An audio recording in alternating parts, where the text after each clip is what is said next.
My name is Hugh Taft Morales. I'm the leader of the Baltimore and the Philadelphia Ethical Society. I'll introduce our three guests who were very gracious in coming and sharing some of their stories of local activism. Hopefully some of these stories will both motivate you and give you some tools for going back to your own neighborhood and dealing with something that is happening everywhere, although as we heard at lunch, it happens much more in areas where people have less access to power, both financially and politically. So let me introduce our guests. Esther Abeyta and Stephen Abeyta are community activists in the South Valley of Albuquerque. And they are members of the Southwest Organizing Project, SWAP, have been community activists bettering the lives and the conditions of those severely impacted by environmental injustice in Bernalillo County since 2008. They address air quality issues, land use, road project issues affecting the quality of life of the people living in their community. They also volunteer at San Jose Catholic Church, teaching adults about their faith and spirituality. So thank you both for coming. Kitty Richards will be speaking as well.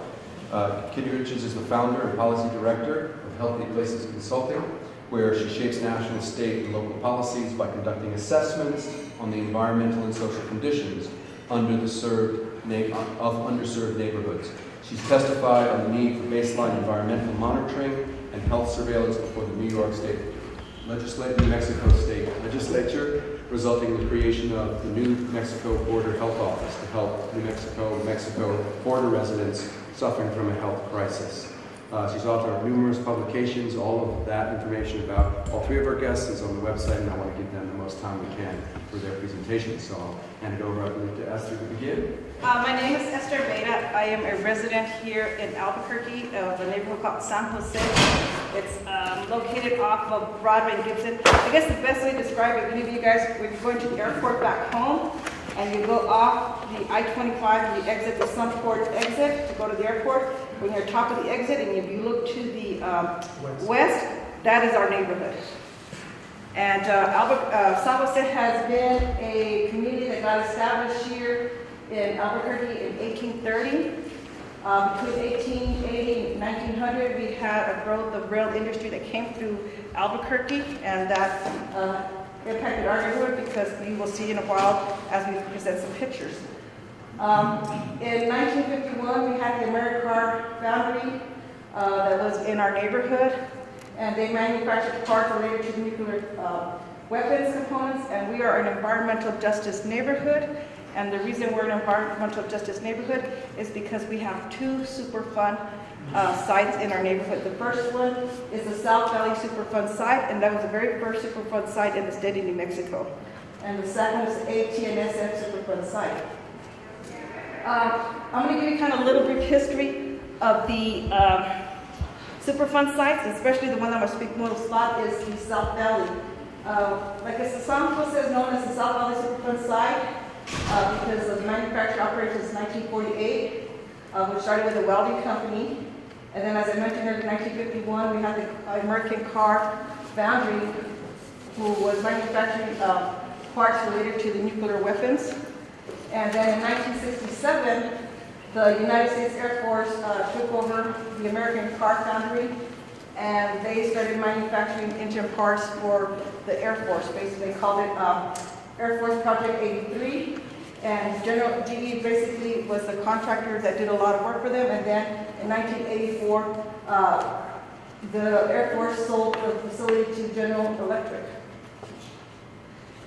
Then this is what, because of all these industries that were there and the stuff that they were doing in our community, and not only did we have that, but we were also surrounded by gasoline, petroleum tank farms.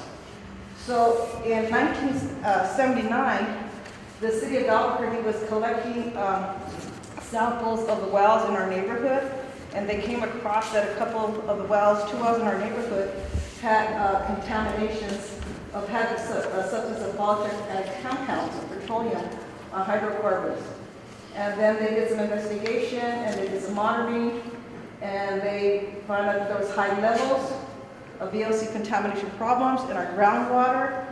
And then in 1982, the EPA put our neighborhood among the hazard waste sites on the nation that needed to have immediate remedial action. And then in 1982, they created a groundwater extraction and treatment system to become operational, and I will explain what they did there. And then after many public hearings and discussions, EPA ruled record of decision and put Plant 83 and General Electric as the responsible party who poisoned our groundwater in San Jose. And then in '89, General Electric agreed to consent to the decree, and they're the ones that right now have to pay, along with EPA, the remediation of our groundwater.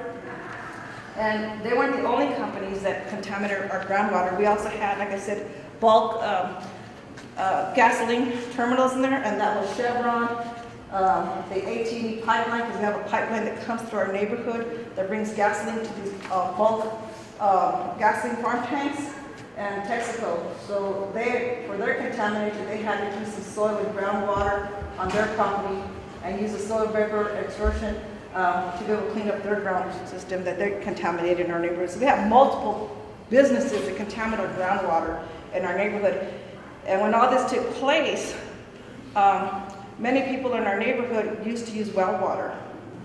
And we were told we were no longer able to use well water, you know, because of the contamination. So it changed the characteristics of our community and the health. So to understand our neighborhood, I'm going to show you some pictures. This right here is the General Electric remediation building that right now that they use to filterize the VOCs that were in the groundwater. So basically what they do is they have the system in there that goes through the bubble system, right, Stephen? Air strip method. A what? Air stripping method. A stripping. Air stripping. Air stripping method. And it air strips the contaminant water, and then it first supposed to put the good water back into our aquifer in our neighborhood.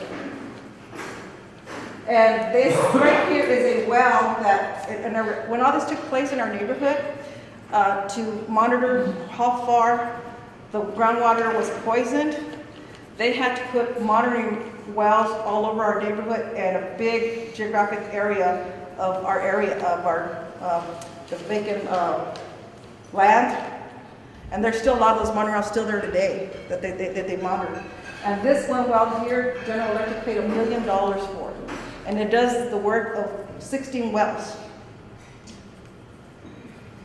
This is what General Electric on the left looked like back in the days, in the 50s, and this is what it looks like today. Now here is pictures of the, I call them tank farms, gasoline tank farms, bulk tank farms. We have on the top, that's Chevron, which sold their facility a couple of years ago to a company called Synergy. On the bottom here, left, that's a company that does asphalt, Western Asphalt Refinery. On the center, that is Hanstein.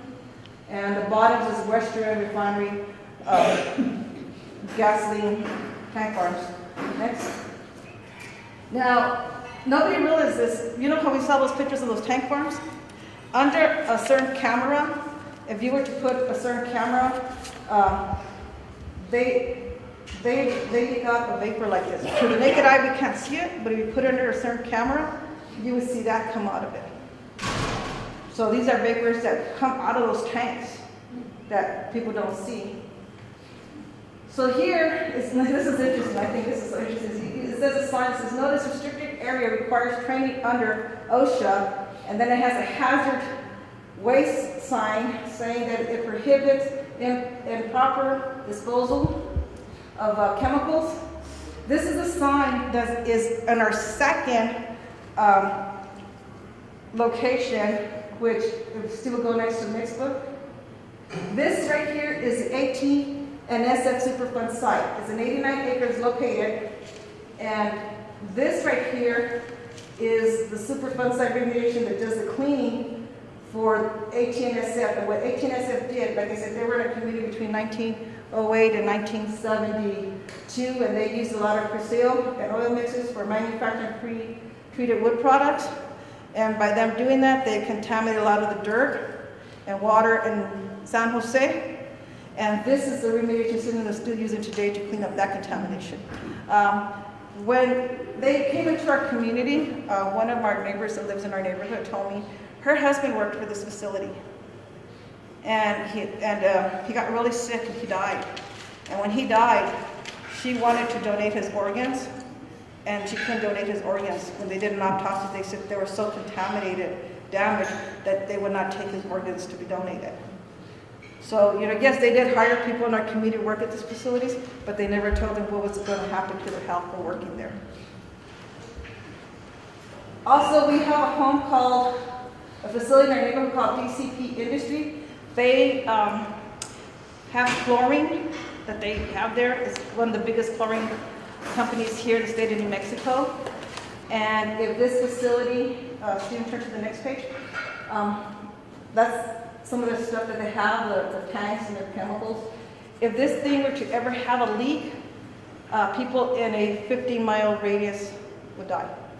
No one would survive it. And here is a view from our neighborhood, because like I said, San Jose, we're on the east side, and the center of us is the railroad tracks, and then the industry is right on the other side of the railroad tracks. This one right here is Western Asphalt Refinery.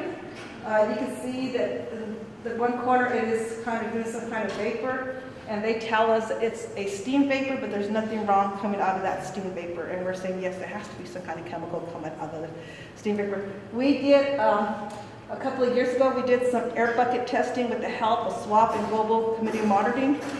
And we were able to find out what exactly we were breathing in our neighborhood, because there was always an odor that would come out late at night and during the day. And it smelled like a roofing tar, but really strong. And this is one of the companies that we did a couple of samplings on, and it came back as chlorobenzene. This is that company vaporing at night. And like I said, you can see on this house, there's houses, there's the train tracks, and it's right across the other side of the train tracks. The other thing that takes place in our neighborhood is what we call offloading. This right here is what we call offloading. So companies use the rail yard to start a business, because the rail yard leases part of their property then. This company here is Atlas, and what Atlas does is these are the crude tankers. They have chemicals. That orange generator, they hook it up to the crude tanker, and on the other side a semi-rig drives up, and so they're able to transport the chemical from the rail tanker to the semi. But in the process, there's a vapor that comes out from these VOCs, but there's nothing that captures that vapor, so it goes into our atmosphere. Stephen's going to show you, see? Next, at this picture where the machine is used on the rail tanker, on the top is vaporing. And it has to vapor open, because if it don't have a vapor open, that thing can collapse. So we get exposed to these type of VOCs into the air. Venting, this is called venting. And the other thing that happens in our neighborhood, we also have a home of Core Slab and Quick Ride. People are familiar with Quick Ride, those cement bags that you buy to do home projects like Home Depot and Lowe's. Well, they manufacture those in our neighborhood. If you look at the first picture, this property is divided between Core Slab and Core Slab. What Core Slab does is Core Slab builds these barriers that they use on freeways on the center, and also the wall barriers that go on the freeway to keep the sound out from communities in the freeway. On the bottom, look at their property, how great it is. On the top, that's the part of the river, the other side of the river, and it's so brown. But on our side of the neighborhood, this is what we see, that part of the industry. And this is them doing some work during the day. And this is them vaporing in our neighborhood. Venting. See, venting. This is venting. They're venting. And we don't know, but the city says the city tells us there's nothing wrong with what they're doing, because they're venting the steam. And there's nothing in that steam. And then we also have this company called Ponstein, petroleum company.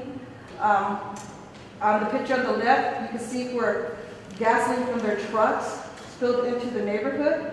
There's residential houses right next to it. But as you get close to their business, they put some kind of powder to absorb the gasoline, but you can still smell it. But they didn't do nothing on the places of the residential houses. And this is another time that they spilled, but they didn't do nothing to clean it up. And as you can see, it goes, there's a house right there. And then on this side of it, there's houses. And there's a lot of people that live in this area around this company. We have a lot of people that live there. There's a lot of apartments. And most of the people that live there are people that speak Spanish. Do you know what that is? Yes. Gasoline, we believe it is. Stephen? Just for the record, they could spill up to 20 gallons And they could be. without reporting it.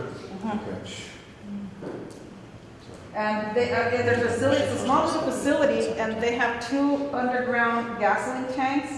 And you can see where the petroleum brings their unleaded gasoline to put into their underground tank. But look, there's nothing capturing the vapor. Nothing capturing the vapor of that gasoline is being put under the tank. And then there's another location where they're doing they're loading, they're unloading gasoline into the underground tank, and there's nothing capturing the vapor. So what's interesting about this company, Ponstein, a few years ago when the house that you saw where the gasoline spilled was in the back corner, we got a call from somebody that lived there saying that they think somebody moved into this company because it started having strong odors. Could we check into it? So we called the Air Quality, Environmental Health Department, City of Albuquerque, and mentioned the concerns that were taking place, and their attitude was, well, how do these people not know that the smell's not coming from their house? But they went to go check out this facility, and they found out this facility had been operating without an air permit. So they had the company apply for an air permit, and we waited a year, and then they came and told us that it was going to be a gasoline dispensing facility, but then when they found out it wasn't, they called it a bulk terminal like the big ones, because cars aren't there to get gasoline, they actually take gasoline to people's work sites. So we went and had a public information hearing on the air permit, and of course in the City of Albuquerque, every air permit that is approved, every air permit that is application get put on, they rubber stamp approve. They don't take into the fact that these companies are injurious to your community. They just look at what that one company is doing and not other companies, and they rubber stamp and approve. So we challenged this air permit. You know, we paid the $125 fee and appealed it.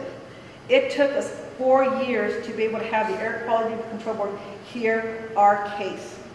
Because every time we tried to go in front of the Air Quality Board, the Environmental Health Department of the City of Albuquerque and the Air Quality Program kept fighting us. They went and hired an attorney, paid them over $75,000 to fight us. They also went and hired a woman out of Nevada, a toxicologist, to come and discredit our work that we did in the bucket testing, because we did take a sample in front of this company and it did show that it was releasing chlorobenzene. And like I said, it took 4 years for them to give us a case. And the only reason we were able to last year, January 2017, to have a case heard, and the reason that happened, I feel, is because I work with an organization called SWAP, and New Mexico Environmental Law Center has helped us. And because they have been seeing that the community of San Jose and Mountain View, another neighbor to the south of us, have been dealing with many years of issues with the Environmental Health Department Air Quality Division, they filed with EPA office a civil rights complaint. And in 2016, we were granted an investigation. And it was really interesting, after we were granted that investigation, we got our hearing heard. It took 3 days for that hearing, and they still approved the findings. The Air Quality Board approved the findings, decisions of the board. And we're right in the process of appealing that with the appeals courts in New Mexico on grounds of how they conducted the meeting. So what's interesting about this company, about a month ago, I kind of noticed something was changing because I drive around the neighborhood, and I thought, they're moving. They're leaving. Well, guess what? They moved. Just recently, they closed their facility. You saw the pictures we saw earlier where the chemicals, where we're covering the gasoline going into the facility. They removed all their upper tanks, and it's gone. And here's what the interesting part is, that's really sad for us. They moved their location to 4020 Broadway Southeast, which is into the community that's south of us.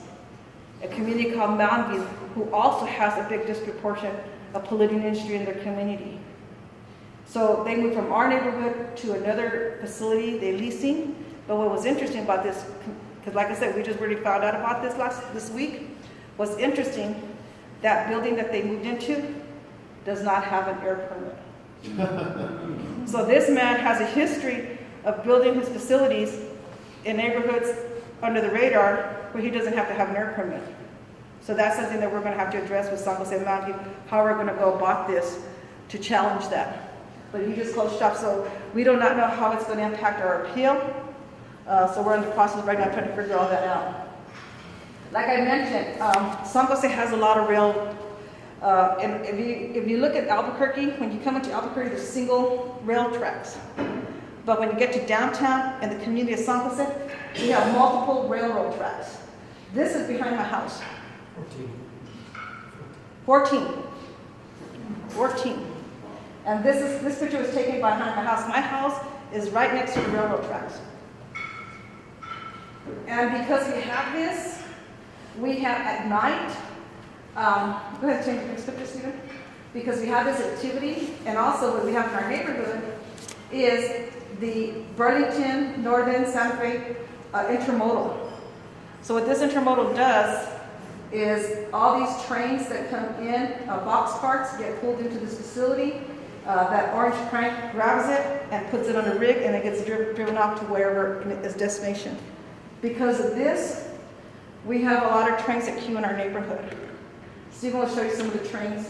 And because of this also, in our given neighborhood, here we probably have, I think, 7 engine trains that are parked idly. And here we have 2. This one was interesting. We did an air sample on these 2 trains. We put up this machine, and we did monitoring for 24 hours. And the machine that we used was a machine that would breathe like a human being, or a particular batter. And it came back showing results compared to a freeway in Los Angeles of the emissions from these 2 trains in 24 hours. And we have trains that park like this in our neighborhood. How about the noise? The noise. That's what I was going to get to. So at night, they do a lot of train activities. So starting like 11 o'clock at night to like 4 in the morning, we have trains because they do a lot of work at night because it's easier for them to move, because they say it's safer, because people are sleeping, not hearing people on the road. So we start hearing, they have the engine train parked on Woodworth and Williams, and then they queue the trains, and the engine train will honk all night, beeping loud, short, loud, to let the people that are working in the distance of train tracks communicate with each other. So at night we don't get to sleep because we hear this honking all night. And then the train, when it's parked like that, it makes like this psst, psst sound throughout the night, and it drives him nuts. And in order for us to sleep, like Stephen and I, we have those oscillating fans in our room just to block off the noise. This is them idling at night. You can see the smoke. This is a distance. Look at that smoke coming from those idling trains. We have about an hour. This is interesting. This is a rig actually loading diesel on these trains parked in the train. And this is the box cars I was telling you. Keep going. Those are a bunch of the rail carts that come through our area, tankers. And there you see, we have a whole bunch of those. And keep going. Again, this is the Chevron and Western Refinery. And this is the 2 tankers taking chemicals that are put in the gasoline bulk tanks into Chevron. And of course, one of the things that we get to see is people come into our neighborhood and go on the train tracks at night and do graffiti on the trains. So we get to see a lot of cool graffiti. And this is a company in our neighborhood that is able to do, they use primer to spray paint these beams. And as you can see, the ground is saturated with the primer. And the people who live across the street from this say the smells come into their property through the air conditioner, and we call it the air quality department. And they said there's nothing they could do about the smells going into people's air conditioner. If the painting overspray were to go into their property, they could address, but not the odors. So people may have to enforce. One of the things that we want to say is that we deal with environmental racism. This is our view going to the Rio Grande Bosque. As you can see, yeah, that's our entrance right there. As you can see, there's porta potties and there's a crushing company. On the other side of another neighborhood to the north of us, this is what they get. Keep going, Stephen. You said that's Bosque? Yeah, that's the bosque behind our neighborhood. Behind that, South of the city. West. Behind our neighborhood, that's the bosque, the Rio Grande Bosque. This is our. We did a service project in the Bosque and towards the west. Yeah. Yeah, this is on the south side. So keep going, Stephen. This is our walking and bike trail entrance to the bosque. And we don't have no sidewalks, no nothing. And That's then, us. yeah. This is And the then other this is neighborhood. the right there by Tinley, right there by Borellis. That's their entrance. Keep going, Stephen. This is our view down 2nd Street. This is this view right there on the bosque. That's our view of the companies, chemical company. This is industry, blocking our view of the bosque. That's the other side. These are companies on 2nd Street. You know, and what's interesting, the reason I have these pictures here, the city of Albuquerque zoning, in order for these companies to put a buffer between the community and the view of the streets, all they have to do is plant ponderosa pine trees. That's the buffer they give us, according to the zoning. There's a park down 2nd Street where people use for baseball field, and this is what across the street from the park is. We have Pennzoil, Atlas. That's Western Asphalt Refinery. It's venting on the top of the machine, the tank right there. And this is, you can see it venting from the side. And the other thing is, we have the city of Albuquerque. San Jose is in the city of Albuquerque limits. But because ours is the last neighborhood in the city of Albuquerque limits, we also deal with the unincorporated part of Bernalillo County. And there's a project that the county wants to do right now, and it's called the Sunport Extension. So as I was mentioning earlier, when you go back home and you're on the freeway going to the airport, as you get off on that ramp, Sunport, from that ramp, they want to build a road, an extension coming from the freeway down to Broadway and Woodward. The city, the unincorporated Bernalillo County did a project, and in 2011, they did this environmental assessment on the project. This is the first time I ever read environmental assessment. I wrote some concerns about it, and they came back and tried to address my concerns. I did not know nothing about NEPA, environmental justice, and then I told them I was going to put a stop to this project. By the grace of God, I found some addresses of some people in Washington, and we wrote 3 emails in 2 weeks to the Office of Federal Highway Administration, and I filed like a Title VI complaint, and we were granted an investigation, and this project has been on hold since 2011 because what the county did, they wanted to build three roads. They went with alternative A, and like I said, part of the project goes to the city of Albuquerque, unincorporated county, and the rest goes into the city. And they were going to stop it right there where it says alternative A. And from Woodward, they were going to leave the road as it was. And we were expecting, if this road got built, 30,000 cars on the day it opened up. And they were going to let it go. Next picture. This is how it looks, how the road's going to look. Next picture. See, this picture right here is the picture going toward the east. This is where this road is going to come from. That's how it looks right now today. Next picture. And they were going to stop it right there, and they were going to leave this road as it was. They weren't even going to do nothing to it. They were gonna allow 30,000 cars to come this road to go to a corner, second we were to a stop sign. And they said only 6 houses were going to be impacted. And they never considered that it was more than 6 houses, it was my neighborhood that was going to be impacted by this. They never came out and spoke to us about this project. And because of what they did, we were able to be granted a civil rights complaint. And this is a sign one of our neighbors who lived in our community put up back in the day when we started first fighting this fight, saying San Jose is not for sale. So I wanted to kind of give you guys a visual of my neighborhood, of what we're fighting for and what we're addressing. One of the things I did not mention is that we are working also right now with the New Mexico UNM Environmental Law School, and they're helping us right now to be able to go come up with some kind of good neighbor agreement. We're going to get in the process of we're working, getting this first going before we go and approach Burlington Northern Factory, the trains, to see what we can do about the honking of the trains. And when they bang, when the trains bang, it shakes up our neighborhood. So we're in the process of working with UNM law students and professors to try to come up with some kind of agreement with the rail company. So we're hoping we'll probably have something done with that by the end of the year. So like I said, we have 2 civil rights complaints in the community. We're trying to address their issues, the land. This is the work that we're doing for our neighborhood. And I'm going to have Kitty talk about the hot and hot.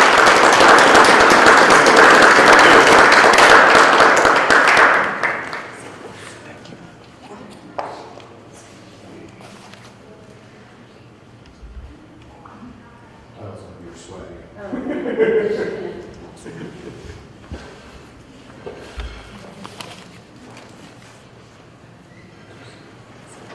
Facebook being this first. Control the slides, or do you want me to just do it? Thank you.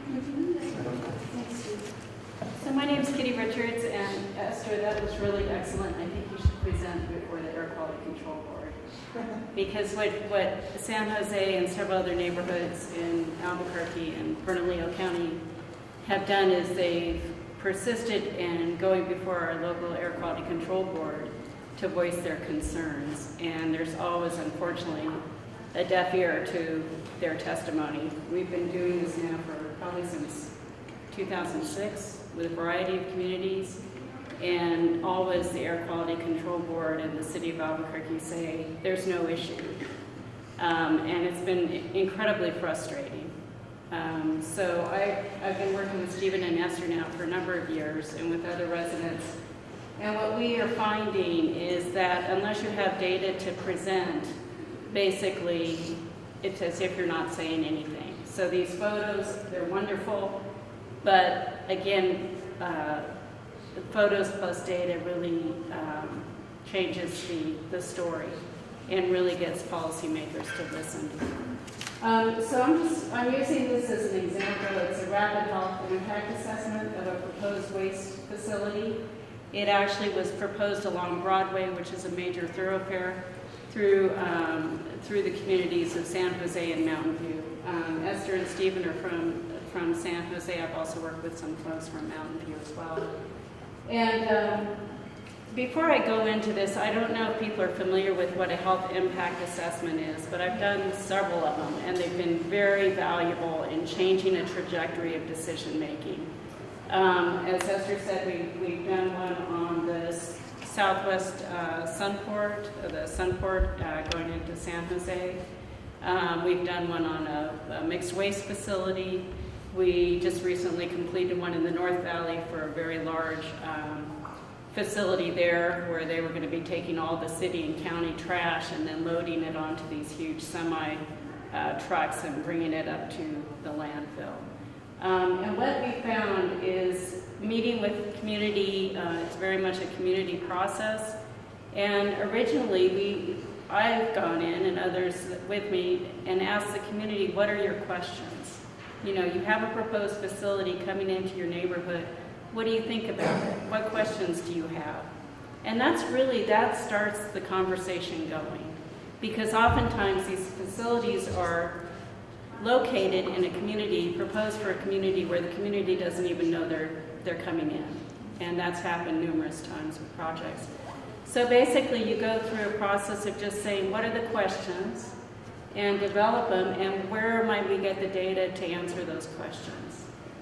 And it's all geared around a proposed project plan or policy for a neighborhood. And the idea is, with the health impact assessment, you're predicting the health outcomes.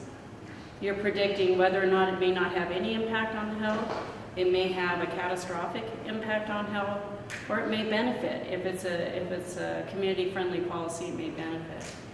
So given that, I'm just going to go through quickly with the mixed waste facility that was Excuse me, could you move a little bit more to the right? Yeah, just a little bit more to, That's my good. right. You're right. Okay, thank you. Okay. Now I have a clear I was thinking shot. my Thank right. you. So this is a facility, it was NMRT, they were looking at 78 million pounds of waste per day into this facility. The community actually found out about it by way of, trying to remember, it's been a while since I've worked on it. Do you recall how Esther? They had applied for special use permit, and the zoning didn't allow for that facility to be on the property. Okay, and somebody kind of got wind of And they that. had to notify the neighborhoods, associations, that they were applying for that For permit. a special use permit. So that's something else that's changed. I'm just going to point out with special use permits, the county used to have to notify several different neighborhoods within a certain jurisdiction, a certain mile limit. That no longer is the case. So what we've seen in Bernalillo County and in city is that public notification is getting smaller and smaller and smaller in terms of places where they have to notify the residents and how far they have to notify the residents. And so when we first looked at this, we weren't sure what the waste was. When you looked at the special use permit, there was no description of the waste. And so it was really like, well, is this going to be special hazardous waste? Is this going to be just, household waste? What is this going to be? And then since it was a special use permit, that was sort of the hook where we were saying, well, with a special use permit, you have to go through a zoning process. And in that zoning regulation, you have to demonstrate, the applicant has to demonstrate that there's no harm to health. That's one of the considerations for a special use permit. Other permitting practices, that's not required. So this really was the hook. And so we decided, okay, we'll do a health impact assessment to see what the predicted health impacts might be. And then again, it was between two communities, San Jose and Mountain View. Both are predominantly Hispanic, low-income communities. So next slide. Esther did a beautiful job of going through the history of San Jose. Actually, in 1980, there was also an infant death due to blue baby syndrome, and that was from nitrates in the groundwater. And so after that point in time, they closed up all the private wells. 2 Superfund sites, and then land use mix of heavy industry and residential within close proximity. Next slide. Does the plume refer to air or groundwater? The nitrate, Yeah. it was in the groundwater, and it was expensive. It was very expensive. Esther, this is just kind of a background, a very short briefing on San Jose.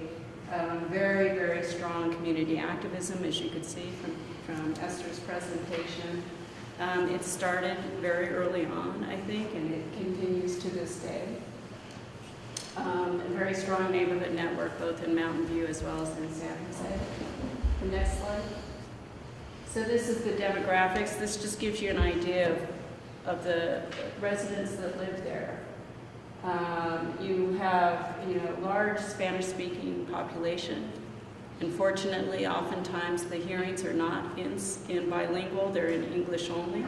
So there, you basically disadvantage that portion of the communities. Large poverty in terms of number of people living in poverty, at 150% of the poverty level. Large Hispanic.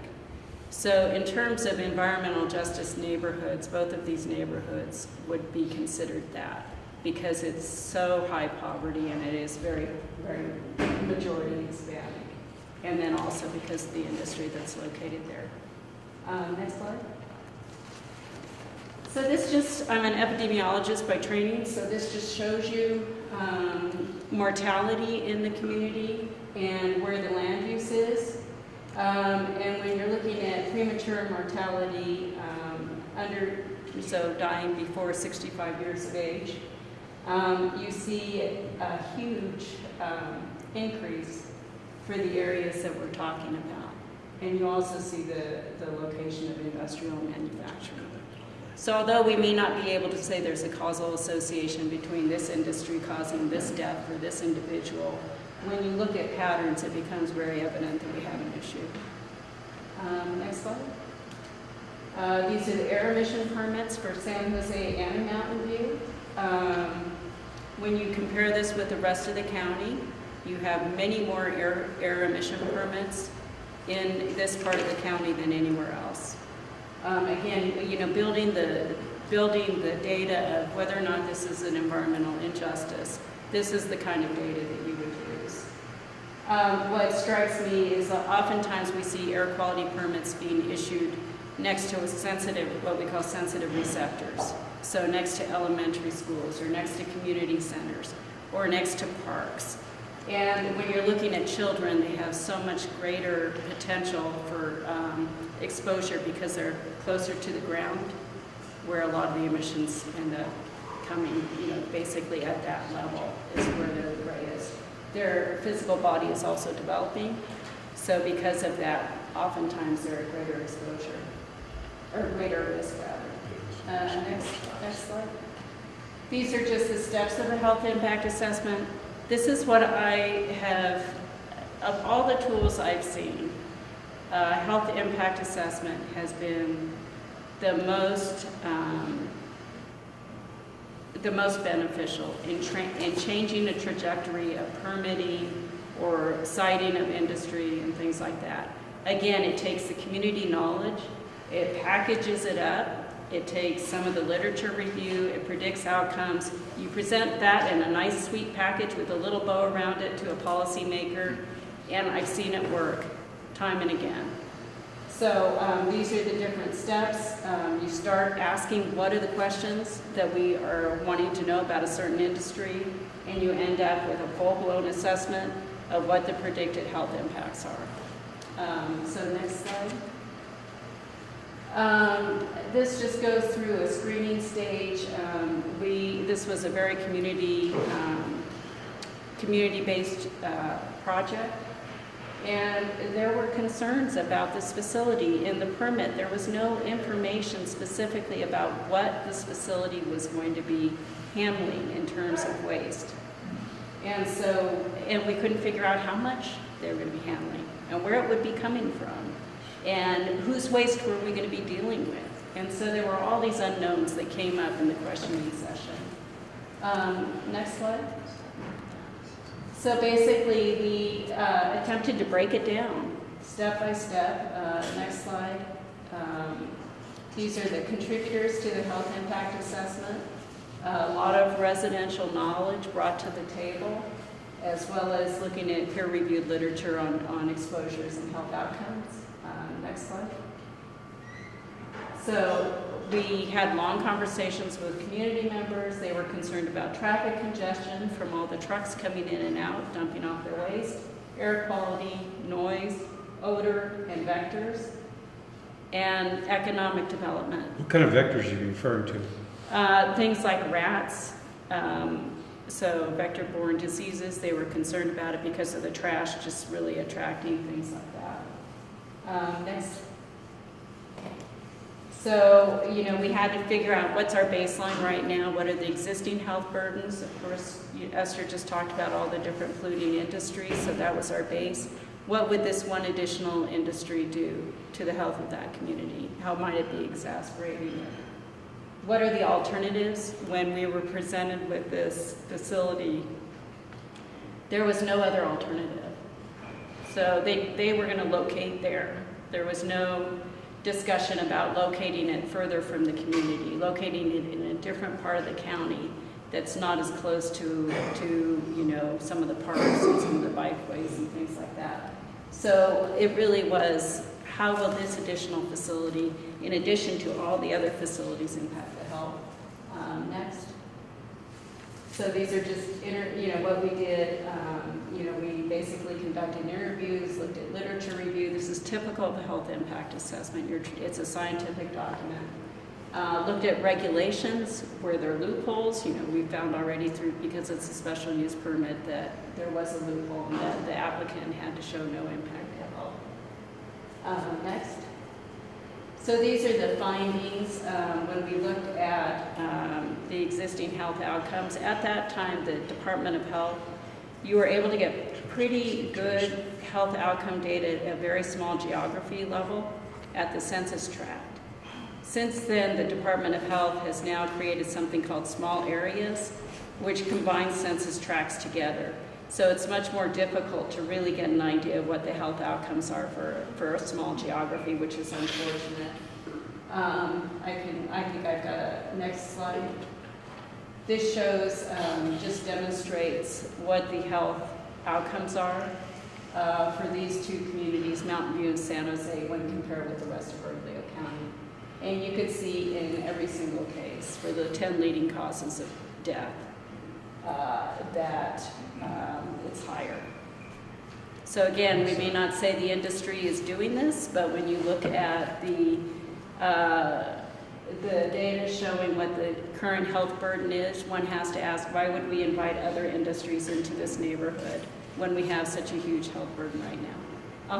Have you had the opportunity to assess any of the neurological impacts of these environmental pollutants, particularly on the young people who live in these areas? When you say, do you mean doing looking at data on neuro? Yeah, neurological development, any increase in brain cancers or any other impacts like that? Because I'm aware from having examined, for instance, the presence of lead in the drinking water and certain impacts, and it has a disparate impact, particularly on children under the age of 5. So that's a red flag that goes up for me when I hear about these pollution being close to elementary schools and kindergartens, that has a lifelong impact on the young people because their nervous systems are developing, and it can have an impact. It has a lifelong impact because it affects their ability to learn and participate effectively in society. Do you have any? With the health impact assessment, we look at the literature on that. So we use, rather than actually studying the population in the community. Okay. Because again, the health department doesn't keep data like that. Okay. Especially when it's stratified by age. All right. So we really have to rely on what the existing literature base is. Okay. And there's plenty of literature that shows, neurological damage from different contaminants. So the idea is you look at what a particular industry might be emitting, what are the health impacts of those chemicals, how might those affect the neurological development of a child. And then you present that evidence in a health impact assessment and you say, basically, this is what literature found. Based on this, we make the prediction that health outcomes for neurological damage for children would be something that may occur. Just to process, these are great questions. We have about 35 minutes left. Okay. I want to make sure Steve gets a chance, so maybe just hold questions till all the presentations if possible. Thank you. Okay, next one. Again, just more evidence of what the health burden is for the communities that we're looking at and where the industry is.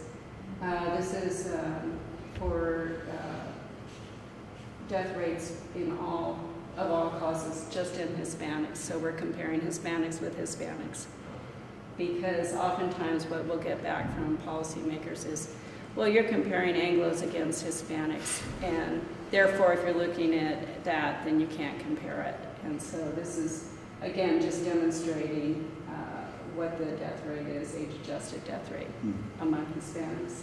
Next slide.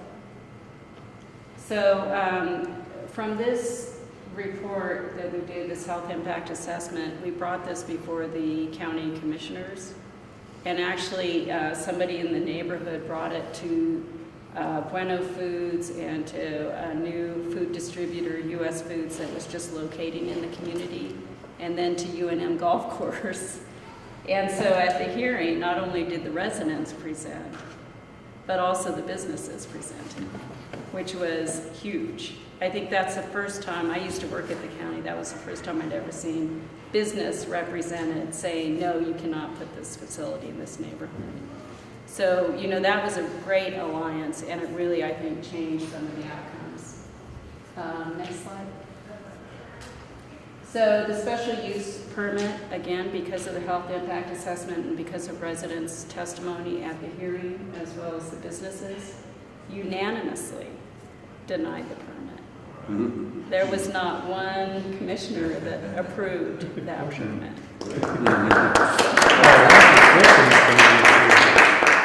So everybody was ecstatic, and it was the first time a health impact assessment had ever been done in the county, and the first time a health impact assessment had ever been presented to the county commission. So it was groundbreaking. And I think that's all I have.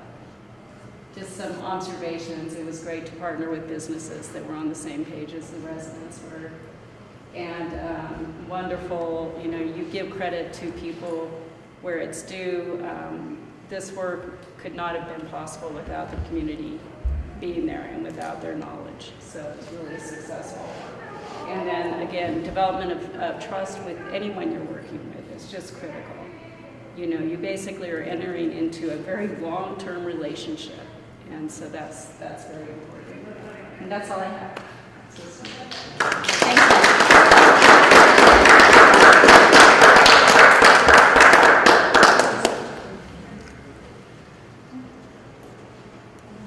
What was the point, explicit conversation regarding credit for work and authorship? Yeah, I think that's, again, it's just, oftentimes what happens is, I think a university person from UNM will come in, or a consulting firm, or somebody else, study the community, come up with a report, present it to a policymaker. But so much of the work was done by the community in terms of interviewing residents. In this case, it was very collaborative. It was driven by the community. And so it's just making sure that you give credit where it's due. And so on that, on this health impact assessment, Esther actually brought it. You'll see on the second page, there is a list of about 15 community residents. This health impact assessment was done by the community residents.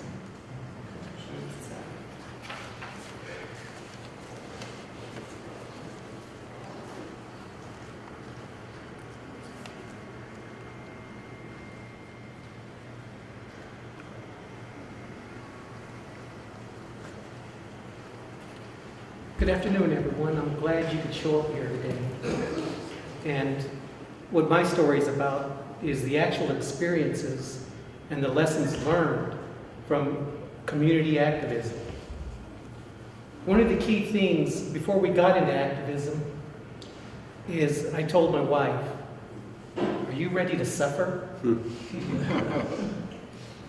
And she said, "I am." And I said, "Truly, do you really understand what you're undertaking? Are you ready to suffer?" And she said, "Yes." And I told her about the path that we were going on, and that it was going to be very difficult. And at times we're going to want to quit. And at times we're going to want to give up. And at times we're going to want to abandon the people that we care about. So, as you heard Kitty's conversation, I moved to San Jose from Colorado Springs. I had a really good job at Progressive Insurance in Colorado Springs. And so we moved back to Albuquerque. My parents were aging, and my mother-in-law was aging. So it was a good idea. We moved back. And it was complete culture shock for my children. Because when they went to school, in Colorado Springs, everybody's talking about going to college when you're in kindergarten. And when we got here, people were asking them how many children did they have. And this is when they were in junior high and high school.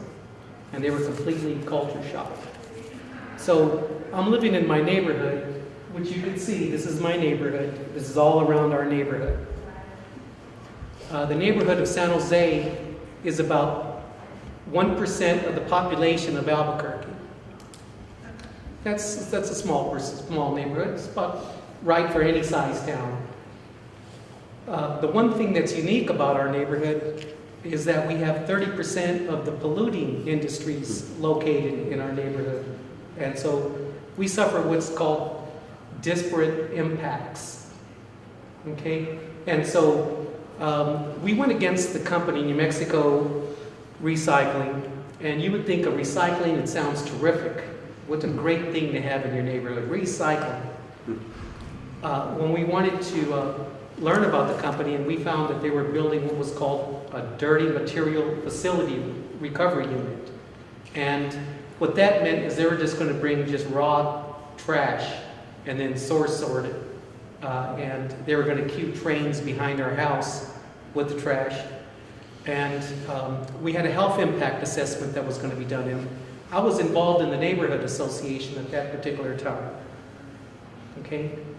And the reason I'm not involved in the neighborhood association is this one company wanted to build in our neighborhood, and we wanted to help them build in our neighborhood because they were just going to be mobile home sales, and it was going to take about an acre of land, and it was going to pollute, no pollution in our neighborhood, and I wanted everything we could do to get them in our neighborhood. But there's a mobile home manufacturing that pollutes a lot in our neighborhood called Karsten Homes.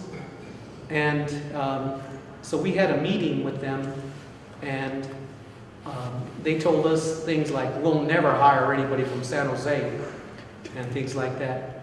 And then one of the things they said is that, guess what?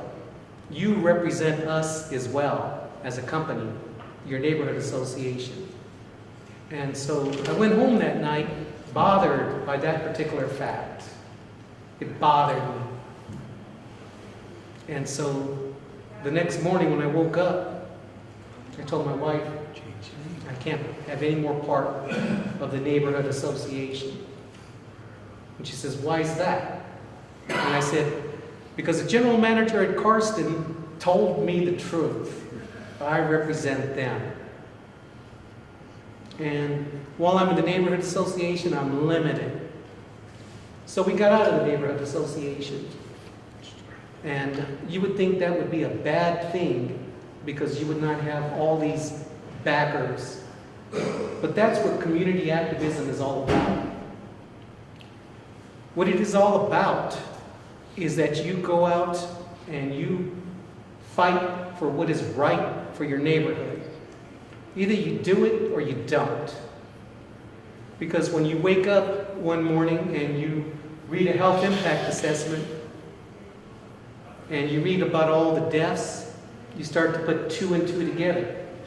Oh, my neighbor over here, their husband died of cancer.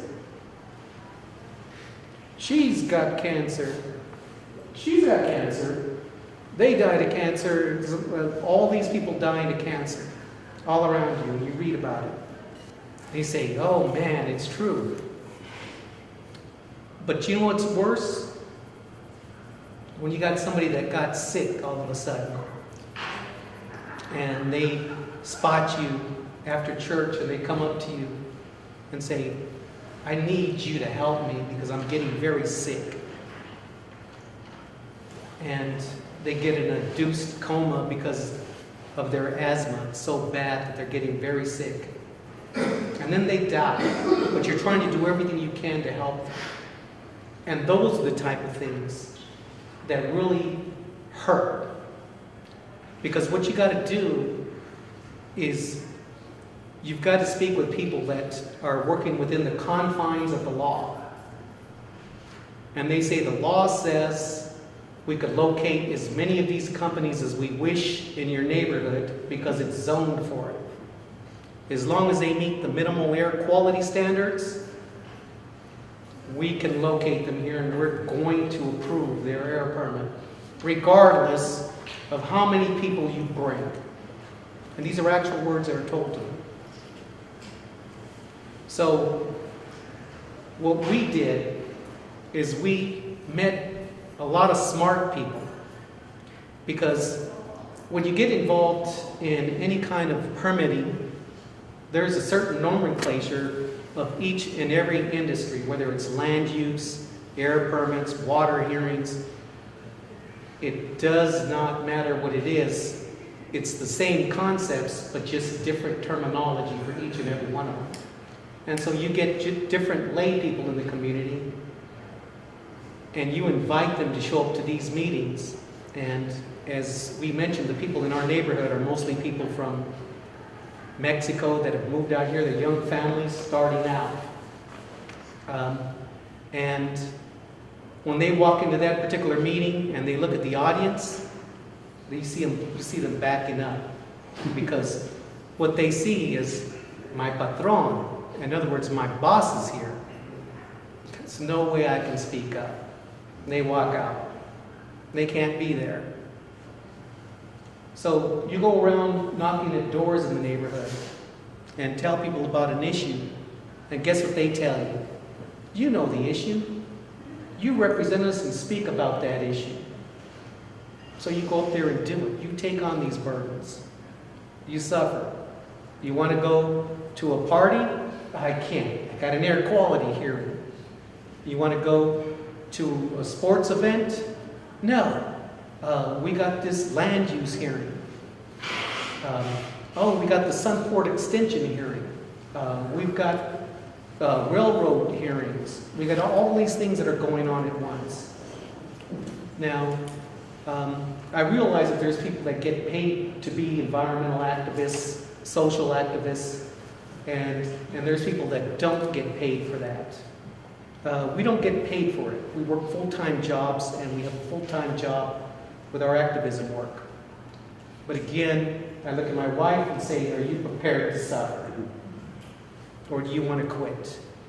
And so the lessons that we've learned are this: change can happen. It doesn't happen as fast and as rapidly as you want. There's going to be a lot of setbacks. The reason there's setbacks is because every time you put your heart and your soul, a little bit of your soul goes away every time you lose another air permit. A little bit of it goes away. It's hard to get that back. And you feel defeated. But the whole thing is you drive around your neighborhood and you see the children out there. And you see potential.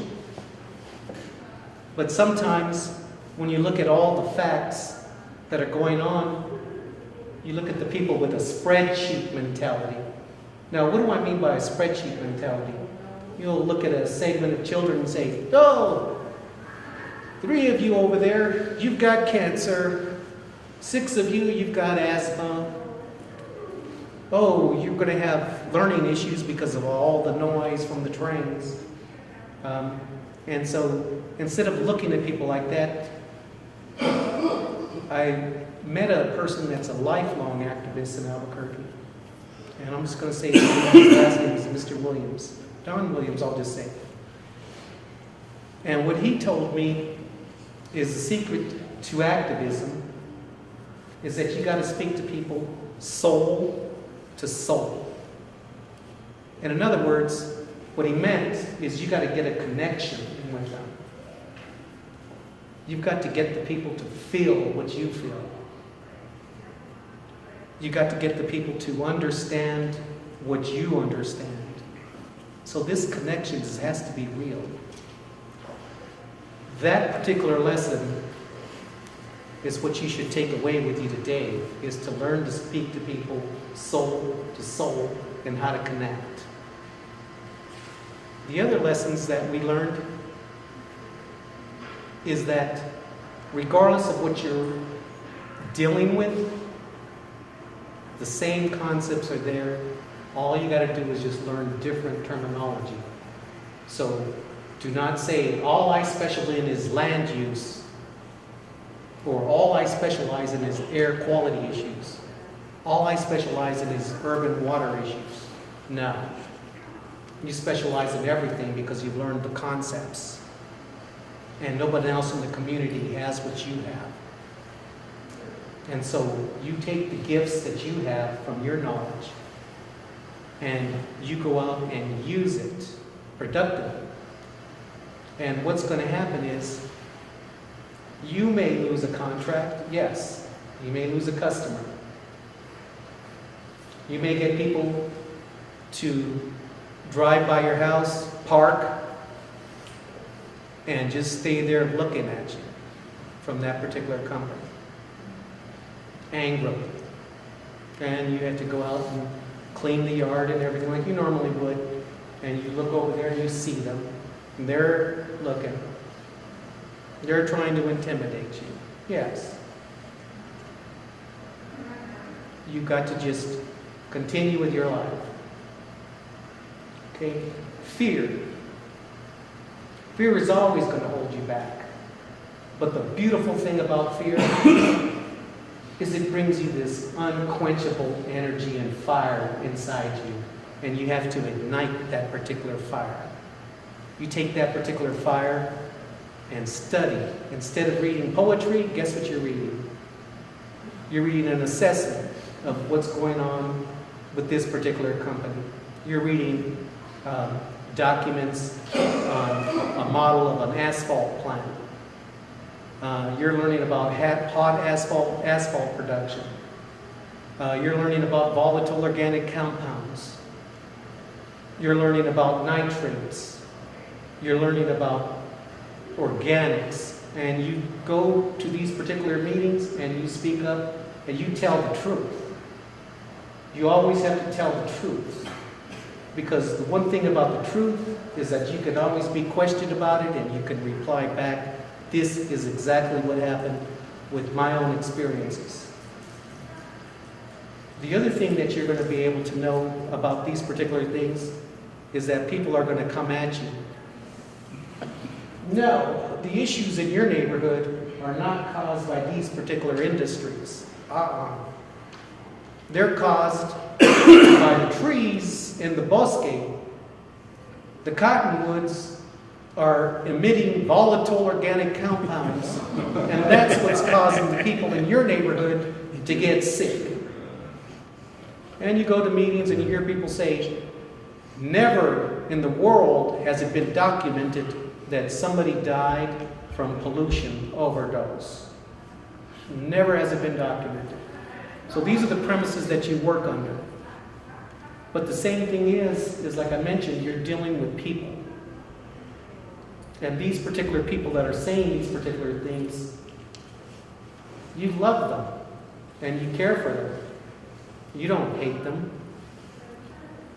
The whole thing is that you've got to find a way to speak to their particular soul and to get them to change their viewpoint and to get them to understand exactly what you're dealing with and get them to make policy changes.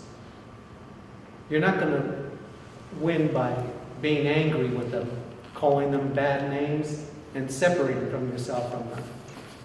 Your best thing to do is to continue with your position and to promote your position wherever you can. Now, the one thing that will always stop you is this. The particular agencies that are dealing with you, like say for example, the Environmental Health Department and the Air Quality Board, well, they'll come up with rules. Say, we don't like dealing with the Abeytas. So what can we do to stop them in their railroad tracks? So what they'll do is they'll come up with new guidelines saying, no longer can you present information from the internet because there's no way that you'll be able to tell us how the policy was done, how they did the study, all the different factors and the variables. Nor can you go on ahead and present anything like that unless you're, what are you? Epidemiologist. A toxicologist, an epidemiologist. Unless you're those particular categories recognized by them, you cannot present any type of evidence on those particular subjects. You have 15 minutes. Okay.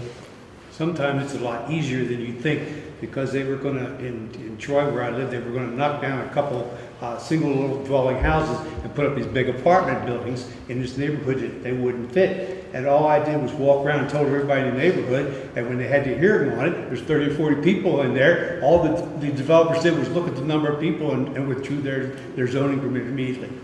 So sometimes you can make a big change just by showing up. Yes, that's true, and we have defeated those particular types of projects. Oh, well, Stephen, I was just going to say, you and Esther, you're amazing. I just compliment your bravery and your acquisition of knowledge, all the things that you're doing. But like this gentleman was saying too, I really agree with just being outspoken, and you just have to take it to the streets. You know, I live behind Intel, and so I deal with the same things that you deal with all the time. And throughout the state of New Mexico, it's incomprehensible, the things that go on here. There's the mines in northern New Mexico. I worked at Jemez, all the pollutants that come down, you know, from Los Alamos laboratories. It's not just the South Valley. It's so widespread, the coal plant in the Four Corners area. So I always wonder, why is it so apathetic here? Or people like you, it's amazing. But I never understand why we don't have any activism. It's just not pronounced here. I don't understand that. So we have about 14 minutes, so we've sort of gone into the question period. Okay, well, let me just one more point. Well, even though all these barriers can be placed against you from presenting data, there's 3 things that cannot be taken away from you. Okay? The first thing that cannot be taken away from you and cannot be ruled out of you presenting is history. So we always present the history of what we know and what we have experienced. The other thing that cannot be taken away from you, which is everyone's right, is the law. You can always present your version of the law and ask people to comply with your version and the way you interpreted the law. And the third thing that's everyone's given right is mathematics. You have the ability to quantify the pollution. You have the ability to quantify all of it and present that as actual factual data. And now we'll go into the question and answer segment. Great, thank you. Yeah.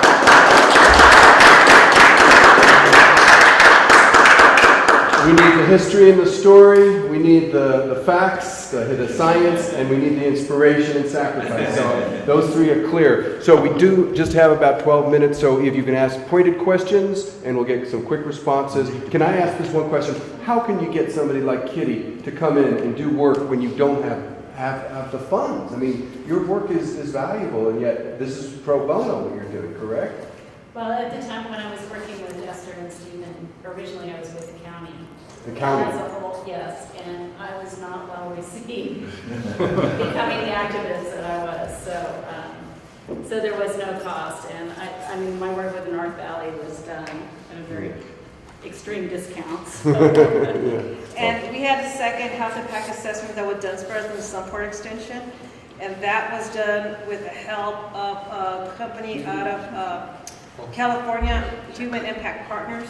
They're the ones that funded our health impact assessment for the Sunport Extension.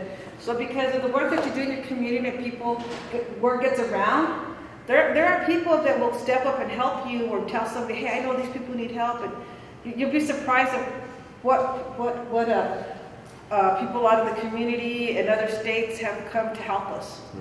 And this is a true story. We were saying, what are we going to do? What are we going to do? And I said, you know what we need? We need a real old-time hippie to help us. That's exactly what I said. You can ask her. And then we met Health Impact Partners. So she's the one that said, you asked for a hippie, we got it. No. You said it was an attorney that helped us. Yeah, that too. Questions? Bart? So I'm concerned about the notification piece. I've actually had this in my own neighborhood in New York where they want to change zoning in my neighborhood. And we learned about this because one of my neighbors came and started knocking on the door. And when we went to the hearing, they said, well, of course we notified everybody. So what the hell are you talking about? I live in this neighborhood. And so first of all, how are you dealing with this reduced notification in your area, and how might we do that? Well, see what happens when there's like a special zoning change, like somebody wants us to come in, like this waste facility did. The planning department, the zoning department only notifies the neighborhood association in the community, or they notify people that are within 100 feet or sometimes up to 500 feet from that property of the zoning change. Sometimes you can look for, when it's a zoning change for property, they put a yellow sign in front of that property. So if you're driving down the street in your neighborhood and you see a yellow sign, like a poster board sign, stop and read what it says, because that's more likely something that's advertising that there's going to be some kind of change on that property. But they're not required to notify everybody in the neighborhood. They're only required to notify the neighborhood associations, with the homeowner associations, and the residential, the properties within about 150 to 500 feet from the properties as it is located. And now a lot of that stuff has changed because the city of Albuquerque recently went and changed the zoning and the comprehension plan. So now they're basically taking a lot of that away from us. Nice little plan. So one of the things, that we had That's we had an urgent meeting to be able to notice what they do to protect our community. Another thing that we do, because we're no longer part of the association and we don't get those notifications, usually other people from other neighborhoods that get information will send it to me. I have to always go look at the air quality website to see what permits are coming up. And naturally, we would prefer reading Charles Dickens to this. So just be aware, if you're driving down your neighborhood and you see, like in our Albuquerque, it's a yellow sign in front of a business, stop and look, and they have a number, call them up, find out what it's about, ask for them to send you the document so you can read it. And call all your neighbors and get everybody in the whole neighborhood there, and that will back them up a lot of times. You know, and one of the things that we do tell people that come to, when we have hearings and stuff, or have to go in front of like we just did one this week with another neighborhood to the north of us, is sometimes people don't want to come out and speak. You know, you don't have to come out and say anything. If you just sit there with us as a body, that makes a big difference. Yeah. You know, We have time because for solidarity shows a lot. one or two more questions? We good? Okay, last question. That's good. They were applying for a special needs permit, a special use permit. Did they have to do a needs assessment first? Not all of them require them to do assessments. So what's the grounding for even making the request? I think so this is a county reg, and actually I want to point out that's also been stripped with this comprehensive plan. For some of the special use that they're requiring no adverse impacts to health. But essentially, even though that language was in the policy, it never occurred. This was the first time anyone, and in this case it was the community, myself, did an assessment to really look at what are the health effects of this, what are the predicted health effects of this facility. Right. But before then, nobody had ever done that, the applicant or the community. But they didn't even have to say why they needed it. Let me kind of, I'm sorry, what was? The people that wanted to make this plan did not need to tell the planning board why they needed the plan. Well, there was information in there. I mean, it was basically a typical application where it's sort of very vague, and like I said, there was very little information on the type of waste that was coming in. And then I think so the answer, when you looked at that application, it was simply a statement, no adverse impacts to health. With really no data, no looking at what are the, current health burdens or anything like that. let me give you an example. A couple of nights ago, we went to a mediation meeting that the city facilitates when somebody wants to do a conditional use change on property. The city does give us that here in Albuquerque, where we can get into mediation, and then everything is written and then is presented to the zoning hearing officer on the specialist before it goes to the hearing officer. Like we had a man that owned a residential area. He bought it 5 years ago in this neighborhood. And now he wants to change it, like right here is his house, and his other apartments are right here, and then like the size of this room going forward, he wants, as residential, he wants to change the conditions to do a used car lot. So the community is opposing it. And at this meeting, all he had to present to the zoning planning department, we applied for it, was $250 for the application, and just do a design of the property, and come and tell us that he's not going to be injurious to the community. We have to go out and show that he is. And that's not fair. He doesn't have to put very many documents to get that zone changed, but the community has to show more. You know, and it's unfair, but I get frustrated with that, and I've said that when I've seen companies, like we had a company where we found Hanstein Oil wanted to relocate in our neighborhood. And it was a vacant lot. They wouldn't say who the owner was, but we knew it was Hanstein's attorney. They were going to build the same facility to Hanstein. We had to show, and we went to the zoning hearing examiner and explained how this company was going to be injurious and the concerns that we had of them building the petroleum company, but because the zoning hearing examiner didn't understand our concerns, he still approved it. You know, He approved it under these specific words. It's a highly regulated industry. and you get to go tell them after they're built how they're going to monitor it. So it's frustrating at that one point of it. So I just want to mention that this is something that Kitty and Esther and Stephen are doing. This is pro bono volunteer work that they're doing. The help that you can lend is to write a letter, and I will be getting information on who we can write about this presentation. Just that little bit of letter from somebody out of state. I heard these people speak. This needs to be addressed. Second thing, we're going to make this film available to you. Maybe you can use this clip when you need this. There is Tina, I know, is here as a reporter. If there's any other local press. After Steve gets his equipment packed away, if you could they will be available to talk to press a little bit in the hallway, because we have another event in here in 15 minutes. So get the story out locally if you can. That would really, really be useful to them.